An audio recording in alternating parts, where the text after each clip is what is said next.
right, Dave Juicebox here, and today we're going to be looking at something a little different from the last post of an unfinished figure.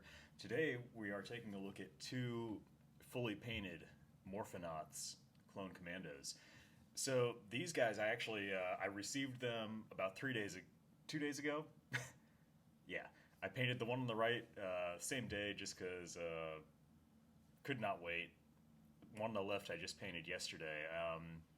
These guys took me a few hours, maybe?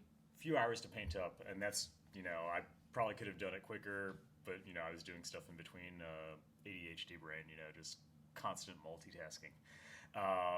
But what I'm going to do here, I'm going to go over the figures themselves, but I'm also going to give you some pointers and how-tos along the way in terms of how I painted them up and prepped them, put them together. So, as we can see here, these are a couple inches tall. I'm actually going to bring out an unfinished figure so you can kind of see the difference. Let's move this guy over here. This guy's going to go over here. And here is an ARC Trooper, new design, that you'll be seeing, probably within the next week. So this is just a quick comparison. Unfinished figure, haven't done anything with. Obviously, these two over here have been painted. See you later, ARC Trooper. All right, so these guys, just incredible figures. They're about 2.5 inches tall. One day I'm actually going to bring another figure in here for a size comparison so you can kind of see that difference, but, just trust me, 2.5 inches tall. Star Wars Mission Fleet, about that same height. These are so much better, though. These have the articulation that you would expect on a 6 or 7 inch figure. I don't know, it kind of reminds me of, there's some parts of it that a lot of it reminds me of like import figures, model figures, that sort of thing. Then other parts, the shoulders specifically, kind of remind me of the system McFarlane has set up on the new DC Multiverse figures. Just that sort of double ball, imitating that butterfly sort of movement, which, hey, that works for me. I'm going to put the yellow one off to the side for right now. Articulation, well, just full 360. Here we go. The backpack is removable. Full 360. I like doing clones because the inevitable paint wear just ends up looking like battle damage. So that kind of, the figure grows with you. But articulation-wise, we went through this in the last video, but we'll go through it again because why not? Double ball joint connects the head to the neck, giving you really good movement, really good pivot, really good expression. Look at that, confused dog. Double ball going into the torso and the shoulder, giving you, again, that sort of butterfly-esque movement. We've got double ball, upper diaphragm, giving you really good motion there, really good pivot. Got a single ball that goes into the abs, so that gives you that wonderful crunch that we saw with the Warhammer figure. That is consistent.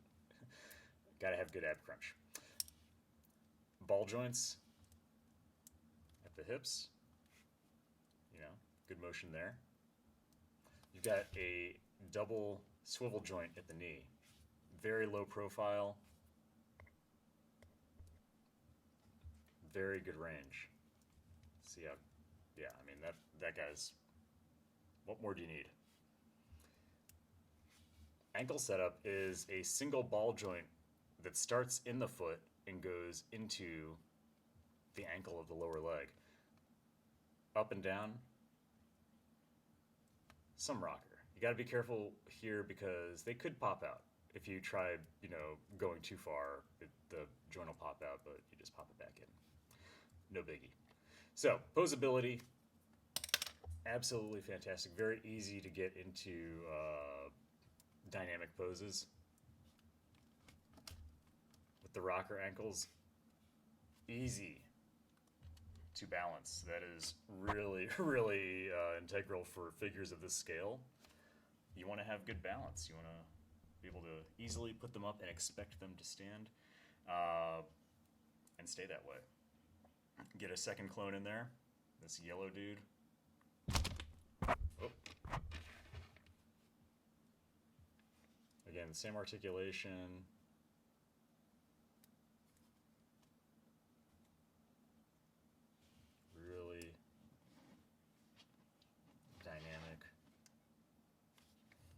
possibilities there. Wow, man, these things look so cool. I love them. So we went over articulation, we went over the basic aesthetics, some other cool features, interchangeable hands. Both figures come with two sets of hands, the gun grippy hand and the sort of gun holding slash posing hand. You could use that to, kind of hold the gun like so. Obviously, you could do it better than there we go. Yeah, something like that. You could use it for gesturing, that way. I don't know. Either way, versatile hands. Could be cool to see some other posy hands in the future. Pointing, fingers splayed, like, sort of option parts, as they say. Always cool to have those, but for right now, these work very well. Now, how do you paint them? How do you take it from this to this? It's I think, I've been doing it for a while, but it's a pretty simple, straightforward process. I'm going to try and have some video of it in the future. I am horrible about remembering to record stuff as I'm doing it, but essentially what I do, I'm going to bring this guy back in frame so you can see him. Pose this guy. Again, very easy to stand. That is so appreciated. I got 3 3/4 inch Star Wars figures. I have a lot more difficulty standing than these. Okay, so starting with this guy over here, first thing you're going to do, what I do on these is I fully disassemble them. You can use a hairdryer to just, heat up the parts where all the joints are and just heat them up, pull them apart. I believe on the Morphonauts website, I've seen some graphic diagrams just kind of showing where to heat up the parts. I recommend looking those up, checking them out if you plan on doing this. Very straightforward. Heat up all the parts, take it all apart. Essentially, every piece that you're going to paint, for me, I will paint all the parts except for the joints themselves. Well, I'll paint those later and I'll tell you why. But essentially all the main parts besides the joints, I will take them and I will wash them in warm soapy water. I don't know what the 3D printing process looks like. I've never done it before, but it's just a step that you take to any excess oils, lubricants or what. I don't know. Anything that might be on the parts, you wash them off so that you got a clean surface to paint on. That's just good preparation, gang. You wash them up, let them dry. Let them air dry. Don't rush it. You don't want water in the joints, as you're trying to paint. Next thing I'll do, and this was one of the biggest things that I did with these figures, the biggest things that I had to tackle was figuring out paint rub. I found that if I just directly painted the plastics, the resin, the paint would rub off very easily. So what I started doing is priming them. You can use Testors, Tamiya, I'm sure Krylon, any sort of primer. I'll prime it in the base color, right? Basically the one color that if paint's gonna rub off and show this color, this is the color I want it to be, and for the clones, it's white. So we spray paint everything white. We get that good base layer going, and then we kind of figure out what our secondary color is. In this case, it's sort of that teal color, yellow. This guy, man, I don't know. Maybe green. We'll figure it out. And then never mind. I'm not gonna get into it. We got other projects that in this realm, but either way, you paint on the secondary color, whatever design you want. That's the other great thing about clones. There's some very basic designs, like this guy, very easy pattern. With the commandos, with ARC troopers, do whatever you want. Anything goes. So I kept these guys pretty basic though. Paint on the base color, right?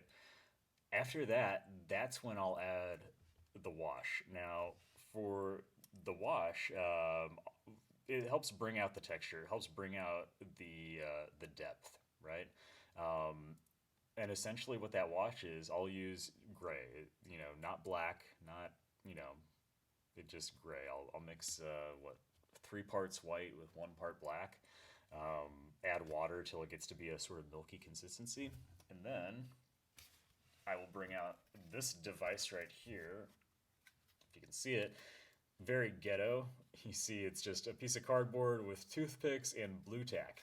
All those pieces that are primed and painted, I will then affix them to the toothpicks so they are suspended, and I can just paint them and wash them while they're on the toothpicks. Very, like I said, very ghetto. I'm sure there are better ways to do it. Maybe I've seen it with alligator clips and bendy wires. That seems like it would be a lot easier. I don't know. This is where we're at. One day I'll move to that. Either way, do your wash. You just add the wash on there. So much of this I feel bad because I'm gonna be like, just feel it out, just get a feel for it. But I've been doing this for a while, and it comes very second nature to me. To just sort of spell it out. Basically, what you're doing when applying a wash is just getting this sort of like milky gray water and brushing it onto every surface that you want to have this wash on. It's going to be a lot of like this wash water that you're going to be brushing on. You can use a dry brush to kind of like sop up the excess, but essentially you just want to make sure that this water seeps into all the crevices and gets all in there. The more you do it, the more you get a feel for it, to the point where it's almost therapeutic. I mean, where you're applying this wash and then using a brush to kind of remove the excess, and then you let it dry. It's helps keep you sane.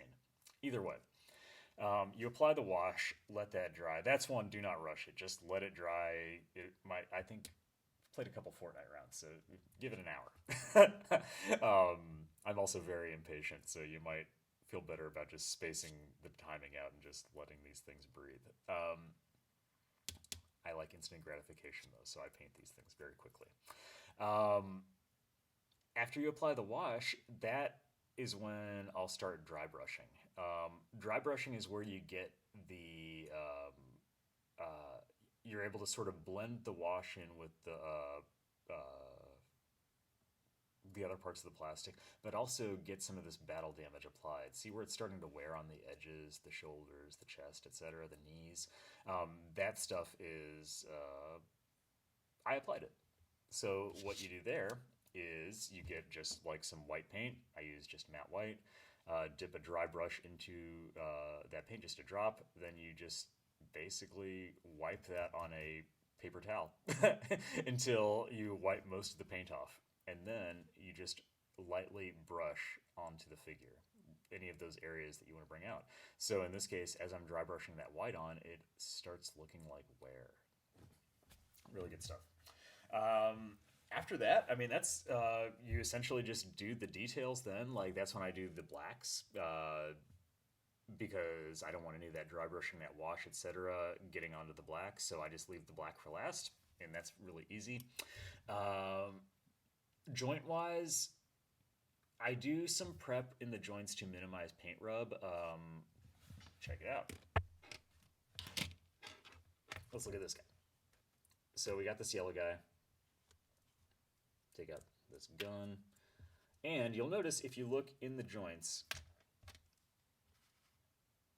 we're starting to get some paint rub in the middle there. Or not in the middle, just sort of, well, kind of in the middle, I guess. But either way, you can see where the plastic is rubbing together. Now, something I did on this figure that I didn't mention before was I actually used an X-Acto knife to remove some excess plastic from the interior shoulder joint. I've got a video that I'm trying to put together to show how I do that. Either way, I will remove some of that to get some more clearance, but in this case, I still got some rub. It happens. It's fixable. I can deal with it, and you really don't see it when you're posing. Why? Because it rubs where it tends to make contact, where you don't see it. Either way, that's what the paint rub is, right? That's what we try to avoid. You can see it in other places too. Elbows. Often you'll see it in the hips. Just anywhere where you get friction, right? You'll see it backs of these. It happens. It's not the end of the world. You don't really see it unless you're really looking for it. This guy, I did some different stuff. You'll notice that while there is some paint rub in the shoulder joint, there's not as much. And in fact, on this side, there's like hardly any at all. Go me. How did I do that? I not only removed the excess plastic from the interior of the joint like I did with the yellow guy, I applied super glue to basically, after I applied the black paint, I did a layer of super glue basically all over where I thought the plastic would rub based on prior experience. And in this case, I did it on the shoulders. Apparently I did it a lot better on this shoulder. I did it on the hips. I didn't do it on the backs of the knees, so you can still see some paint rub there. I did do it lightly because I didn't want to mess it up. But I did do it on the elbows here. Here on the right elbow, you see a little bit of rub there. This one, not so much. So, man, this left arm, I just killed it. This arm still have some opportunities there. But either way, I applied super glue. That's an optional step. If you don't mind the paint rub, whatever, that's just one less thing you don't have to do. If you do want to try and minimize paint rub, that's another thing you can do. It's all optional. It's your figure. You do what you want. So we talked about painting. Okay, so we got the black parts painted. At that point, then basically you're doing like the visor, and that's just, blue. I mixed a couple shades together. I could have done better, but again, I was impatient. You paint that on. You do any other details. You've got your dry brushing on there. Yeah, I mean, honestly, it's however far you want it. You could leave these clean if you wanted to. I've left some clean before I dirtied them up, and they look super cool. I like them weathered. They look really neat that way too. So you just do whatever you want.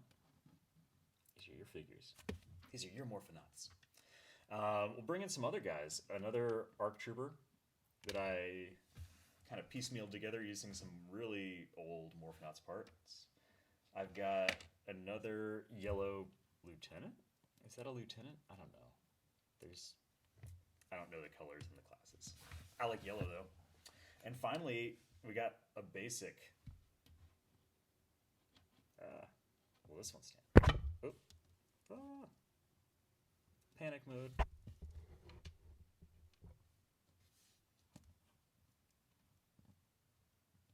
Why is it always the last one that won't stand? Let's try that. There we go. And look at that. There's a couple guns.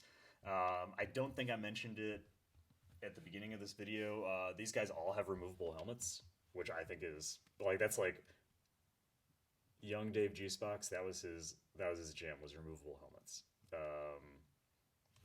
They all have the same head underneath. Let's see which one I painted the best. This one's got some rub on the. Yeah, that's the other thing with removable helmets. You're gonna get paint rub on the head. Oh man, I totally forgot. There's one last thing that you do after you paint it up. You seal it. I use just some Testors clear coat matte. Spray it down a few layers. That'll help protect from the paint rub. Another step, optional step. But yeah, removable helmets on all these guys. Super cool. I love it. I love how the helmets are in scale. They're not, I mean, good God, the Vintage Collection, Star Wars, 3 3/4 inch figures, removable Phase 2 helmets, they're like buckets. I mean, like, they're just, and these are just so well scaled. So, let's see. What else? That's basically it. I feel like I want to do a size comparison. Hold on, I'm gonna do this. We're gonna do a quick cut. Fix this in post. All right. So, comparison time. I've talked about how these guys are. Oh, I have Mission Fleet here. Sweet. I didn't even realize. Cool. Okay. So I've talked about the size of these dudes before. Kind of, gave some ideas about how big they are. But let's just take a look right here and see. What do I have? Oh, sweet. Okay. First size comparison we have is Star Wars Mission Fleet. Let's see. Go a little bit further back here so we can see. This is a Mission Fleet Echo from Bad Batch.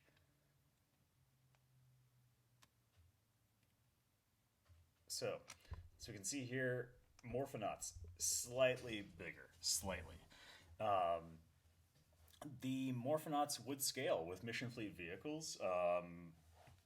They would fit in the cockpits. I think I've got a Bo-Katan ship somewhere. I can bring that out in a second. But yeah, they will fit in Mission Fleet vehicles. But of course, Mission Fleet vehicles are a lot smaller than I think the actual ships are supposed to be. So that might not be your cup of tea. But we're going to talk about that later. Mission Fleet, right there. We'll just put him off to the side. Next up, we have a Star Wars Vintage Collection ARC Trooper. This is a custom that I did. And he doesn't stand as well as the Morphonauts. Good God. There we are.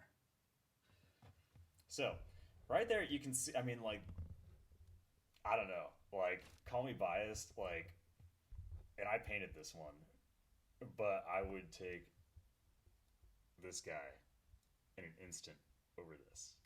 And I'm going to show you why here in a bit. But, Vintage Collection, Morphonaut, Mission Fleet. You know what? Let's leave him in the mix. Because we're going to go a little bit bigger with a Star Wars Black Series Echo ARC Trooper. Oh, wait. Okay, well, I'm going to leave him there for right now. And right here, look at that. I mean, that's a good figure, right? I don't really do Black Series anymore, but that's a good figure. But holy crap, that Morphonaut, look at the detail. I mean, like,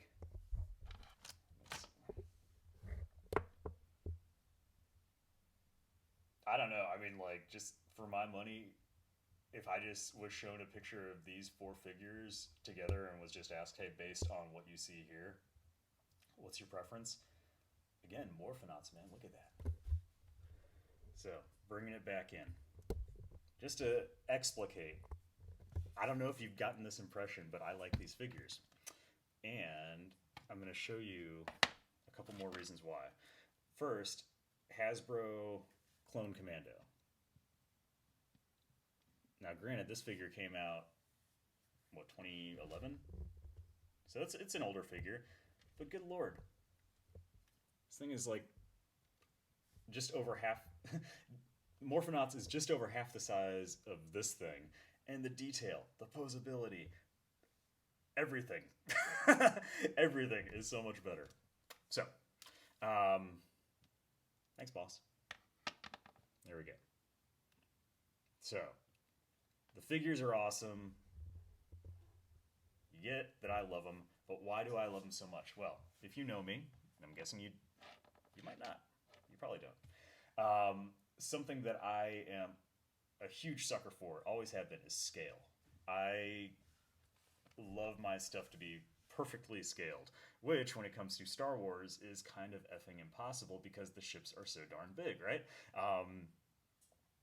That's why they went with the 3 3/4 inch line, right? Back in the late 70s, is because they were like, oh man, if we make the figures smaller, the ships we don't have to make big, they'll be more affordable, and then more people will buy them. It worked. But we want the actual size ships, right? For our figures, we want posable pilots to go with them. Mission Fleet right now is about the closest thing we've got to that, and that's not it. That's not it. That's not what we want. So, here we go. This is trying to work this into the light box. This is like the closest thing that I had at hand. I don't think I have anything Clone Wars era that I could show. This is a U-Wing, right? This is like I bought this for $10 off some kid off Facebook Marketplace, but check that out. Um, there's your scale. Now, I think you'd probably say that U-wing should be a little bit bigger, right? Because I think you're supposed to be able to fit like 2 pilots in here and like a few more people back here. But I mean, like, I think personally, that's pretty solid. That's pretty solid scale. And this is really the only ship I had at hand that would fit in my light box.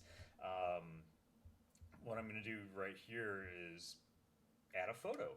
Yes, I'll add a photo of the Vintage Collection Slave 1 that was just released with the Morphonauts Boba Fett. I took some pictures of that. This Book of Boba Fett. With Slave 1, I think that scale is basically perfect. If Morphonauts ever releases a Mandalorian, then I've got a Razor Crest that's going to look really good with him. But either way, that's the reason that's one of the many reasons I love this line of figures so much is the potential, the scale potential, the posability potential, the photography potential of that scale. I don't know. I'm thinking like I just think I'm looking at the vehicles that I have. I'm looking at an ARC 170 fighter. Oh my God! Imagine having 3 pilots that could go in there. Again, that Mandalorian with that HasLab Razor Crest. That would be insane. Oh man, a clone gunship with a ton of these guys. Either way, lots of potential. Lots of cool things that could happen with this line, and it's really limited only by your imagination, the figures you have, and the other parts and accessories you might need to make your dreams come true. So at the end of it, I mean, I recommend check out Morphonauts. Understand that you are going to have to do some painting. You are going to have to do some prep work. This is not, I mean, honestly, I just got an order where he included like a few different figures that were just, pre-assembled, and you know what? I could see some, some fun in just leaving them unpainted, unfinished, and fully assembled. They're ready to go out of the box. But if you want to paint them up, it's, oh man, I can't get my tripod working.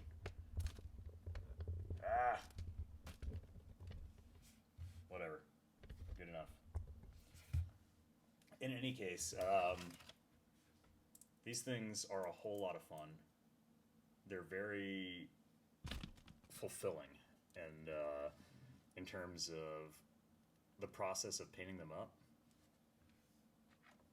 and also what you get out of them when you're done.